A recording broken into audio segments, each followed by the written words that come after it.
So ngayon naman mga normal, ituturo naman namin sa inyo, dito ka, Brother Junray, hindi ka kasi makita. Ituturo namin sa inyo kung paano pipigilan ang kaibigan mong walang kasawa-sawang magdrama sa'yo tuwing nakikita ka.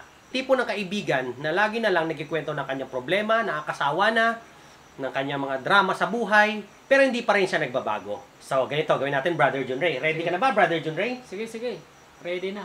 So, ang gagawin namin, mag-reenactment ulit kami.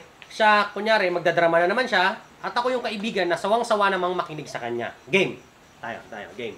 Game. Oh, game. Kunyari, doon sa malayo ka, kunyari, papunta ka pala sa akin. Oh, dito ka, doon.